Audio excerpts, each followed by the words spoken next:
మీరు కుర్చీలో మడత పెడతారేమో, మేము తలుచుకుంటే వచ్చే ఎన్నికల్లో మిమ్మల్నే మడత పెడతామని, మాతో పెట్టుకుంటే మడతడిపోద్ది అంటూ ఫ్యాన్ పార్టీ నేతలు వార్నింగ్ ఇచ్చారు.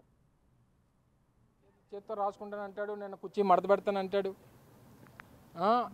ముందు నాలుగున్నటువంటి మడత తీసేస్తే కనీసం పదాలన్నీ బయటికి బాగా వస్తాయి. మడత పెట్టాల్సింది మడత పెట్టేసి ఇప్పుడు నేను కుర్చీ మడత పెడతానంటే ఏం ఉపయోగం చెప్పు?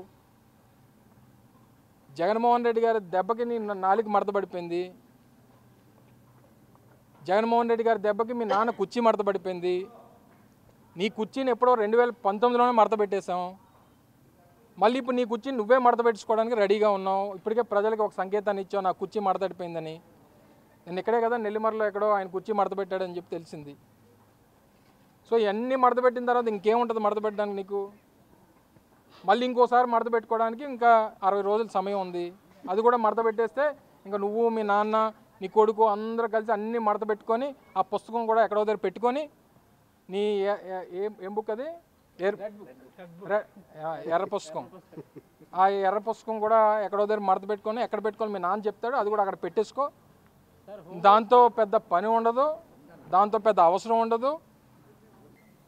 కుర్చీ ఉంటే కదా మడత పెట్టేది. దానికి మాకైతే చొక్కాలు ఉన్నాయి, అందుకని మడత పెట్టమంటున్నాం. వాళ్ళు కుర్చీ లేకుండా ఇంకేం మడత పెడతాడు ఆయన?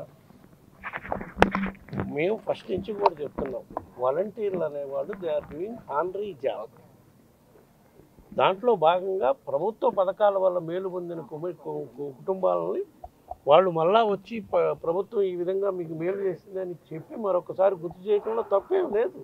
అదే కుర్చీలో వాళ్ళు మడత చేసే టైం వచ్చేసింది. ఎందుకంటే ఆంధ్ర రాష్ట్రంలో ఉన్న కుర్చీలన్నీ వాళ్ళకి మడత పెట్టేసి వాళ్ళని హైదరాబాద్ పంపించేస్తారు. లోకేష్ నిన్ను అదేవిధంగా చంద్రబాబుని పవన్ కళ్యాణ్ని ముగ్గురిని కూడా మడతకు పెట్టి హైదరాబాద్ పడేస్తారు. ఎందుకంటే వాళ్ళకి ఆంధ్ర రాష్ట్రానికి సంబంధించిన వ్యక్తులు కాదు, వాళ్ళు తెలంగాణలో ఉంటూ ఆంధ్ర రాష్ట్రం రాజకీయం చేసుకునేవాళ్ళు. వీళ్ళకి కుర్చీలు మడతేయడం, షామేలు తీసేయడం, కార్పెట్లు తొడడం తప్ప వీళ్ళకి వేరే పని ఏం లేదు. వీళ్ళకి నారా లోకేష్కి ఏం పని ఉంది?